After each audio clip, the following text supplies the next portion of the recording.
Drama serial रहमत, जिसमें अनाया बहुत ही खूबसूरती से गेम खेल रही है जो कि अयान के करीब हो रही है, उसे एहसास दिलवा रही है कि वो उसके लिए बहुत स्पेशल है, लेकिन असल में तो बारी ही उसके लिए स्पेशल है। ये सब कुछ करते हुए वो अयान से कमिटमेंट करना चाहती है, अयान के साथ मंगनी करना चाहती है और इसी असना में वो बारी को रियलाइज़ करवाना चाहती है कि वो परिशे और बारी के बीच में नहीं है।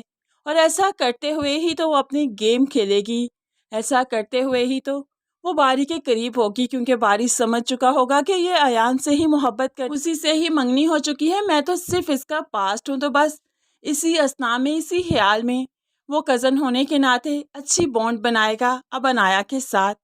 और इसी असना में अनाया खराब कर रही है परिशे और बारी के रिश्ते को भी। यहाँ पर फ़िलहाल तो वो माफ़ी मांगने पहुँच चुकी है कि मैं बहुत शर्मिंदा हूँ, कल परिशे के साथ मुझे इस तरह से रिएक्ट नहीं करना चाहिए था। तो बारी भी चीख उठा, हाँ जी बिल्कुल, नहीं करना चाहिए था।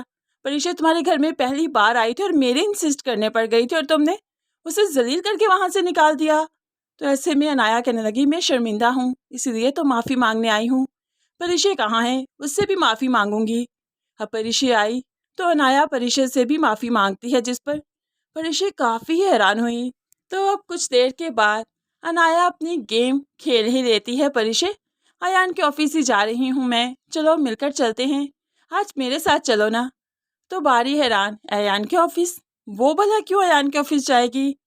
तो ऐसे में अनाया तो हैरानगी से देखने लगी, तुम नहीं जानते, आयो के ऑफिस में ही तो जॉब करती है परिशे।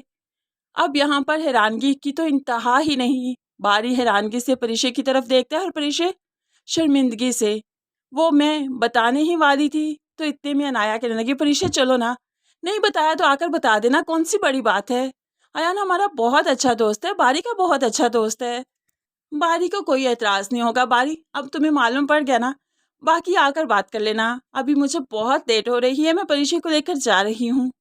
ऐसे में परिशे कुछ कह ना पाए और बारी बारी भी परिशे को बस हकारत से देखता रहा, नफरत से देखता रहा और कुछ कह ना पाया। अनाया परिशे को लेकर चली गई। परिशे काफ़ी परेशान है कि अयान अयान के बारे में उसने बारी को आखिर क्यों नहीं बताया, बारी का सामना कैसे करेगी। अनाया के ऑफिस से जाने के बाद अब यहाँ पर परिशे को अयान कमरे में बुला लेता है। आपको एक फ़ाइल रीड करने के लिए दी थी, आपने अभी तक की नहीं, बहुत इंपॉर्टेंट फ़ाइल थी वो। तो ऐसे में परिशे कहने लगी, वो अभी कर देती हूँ, तबीयत ठीक नहीं थी मेरी आज। तो ऐसे में अयान घबरा कर, क्या मतलब, सब ठीक तो है, आप रेस्ट कीजिए, आज फिर आने की क्या ज़रूरत थी। अयान मोहब्बत तो परिशे से ही करता है, इसलिए उसकी तकलीफ़ पर तड़प जाता है। तो परिशे, नहीं मैं कर देती हूँ, ये कहते हुए यहाँ से जाने लगी तो अयान पूछने पर मजबूर हो गया, तुम तो कहती थी किसी से शादी नहीं करूँगी और यही कहते हुए मुझे इनकार किया था ना, तो फिर बारी से ही क्यों, हमारी दोस्ती को ही क्यों खराब किया। ऋषि कोई सवाल किए बगैर, कोई जवाब दिए बगैर यहाँ से चली जाती है और काफ़ी परेशान है कि किस किस के सवाल का जवाब दे, किस किस को वजाहतें दे। बारी से वो क्या ही बात करेगी, कैसे समझाएगी उसे। यही सब कुछ सोचकर जब वो घर आई तो बारी का मूड काफ़ी खराब था। किसी भी तरह वो परिशे से कोई बात नहीं कर रहा, ना ही उसकी कोई बात सुनने को तैयार था। सुबह जब परिशे उठी दोबारा ऑफिस जाने के लिए तो बारी रोक देता है, आज हम ऑफिस नहीं जाएंगे, बल्कि तुम्हारी माँ के घर जाएंगे, उनके सामने बैठकर बात होगी, तुम जो कर रही हो सब कुछ उन्हें बताना होगा, उनके नॉलेज में सब कुछ होना बहुत ज़रूरी है।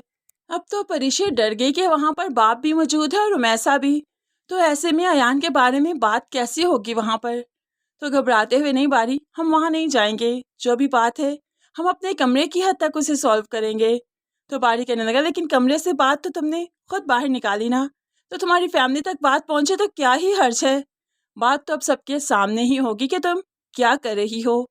खैर जुबैदा तो जानती भी नहीं अयान वाले मामले को कि उसने इसे प्रपोज किया था। जुबैदा जो काशिफ के रात लेट आने की वजह से आलिम को समझा रही थी कि काशिफ पर नज़र रखो, और ऐसे में रुमैसा भड़क रही थी जुबैदा पर कि तुम सिर्फ अपनी औलाद पर नज़र रखो, मेरी औलाद पर नज़र रखने के लिए मैं मौजूद हूँ, तुम होती कौन हो मेरी औलाद के बारे में कोई बहस करने वाली, कोई सवाल करने वाली। और इस तरह से ही अब बारी और परिशे जब यहाँ पर पहुँच जाएंगे तो रुमैसा को तो मौका मिल जाएगा, देखा ना, अपनी बेटियां तुमसे संभाली नहीं जा रही, शोहर के होते हुए भी गैर मर्दों से ताल्लुक़ रखते हैं, चोरी छुपे उनसे मिलती रहती हैं। उन पर नज़र रखने की बजाय तुम मेरे बेटों पर नज़र रख रही हो। कम से कम उनको लगाम डालो। अब यहाँ पर जुबैदा को परीक्षे की वजह से क्या कुछ नहीं सुनना पड़ेगा।